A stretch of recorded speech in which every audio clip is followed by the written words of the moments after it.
Hey there everyone, and welcome to another MCC Moment. My name is Pastor Matt. Where in a few short minutes we're going to be talking about some of the things that we covered last Sunday. Last Sunday was significant, and I just feel that every single service, every single time that we gather together in prayer is a significant moment where the presence of God really does turn up. Like, God is just so faithful in that way. And we've started to talk about the area of surrender.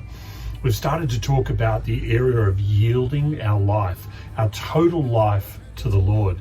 And you see, that is often a process. That is, we might have these moments of hands up, crying out to God, and it's that moment of surrender. But at the same time, there has to be that moment of yielding. Okay, what next, Lord? What next do you want from me?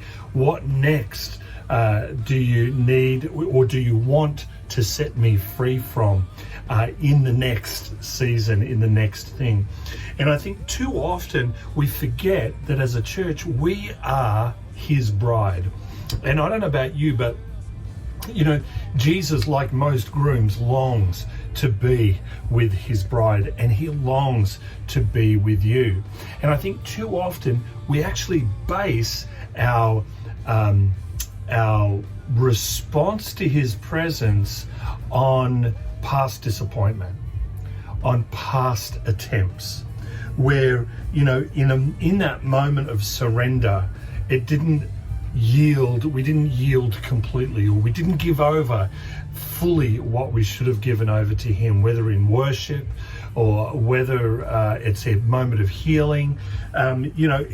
But every single moment of worship and healing is that moment of stepping up, of God inviting us to encounter him in a new way, in a new place, and a new time, for a new season, for something new that he's wanting to do in our life.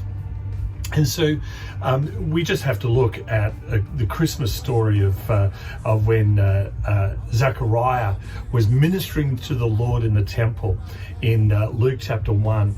And in that moment, the angel of the Lord came to him and said to him, "Behold, Elizabeth is going to be pregnant again." And old Zechariah said, "Mate, I'm pretty old. She's pretty old. I don't think that's going to happen." But you see, the difference is then after that, Gabriel, the angel, actually made the statement and said, "Don't you know who I am? Don't you know who God is?"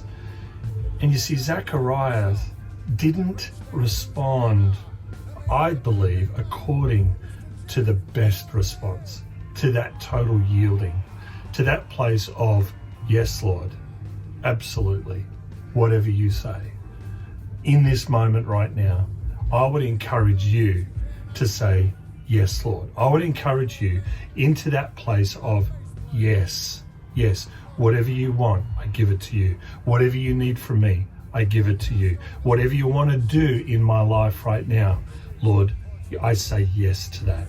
So in this season of Christmas time, why don't you consider your response to the presence of God? Don't let it just be appropriate. Let it be extravagant. Let your response to the very presence of God be one that is worthy of who he is in your life. Well, happy Christmas, everybody. Hope you're having a wonderful December. I know it's a busy time. It feels like a busy time. I don't know, maybe because last few years it's been a bit different. But anyway, I hope you're having a great time. Get all your Christmas presents. And I know I've still got a couple to get, but we'll look forward to seeing you this coming Sunday. Hey, turn up for the prayer meeting. Come and experience his presence even more so. God bless you. Bye for now.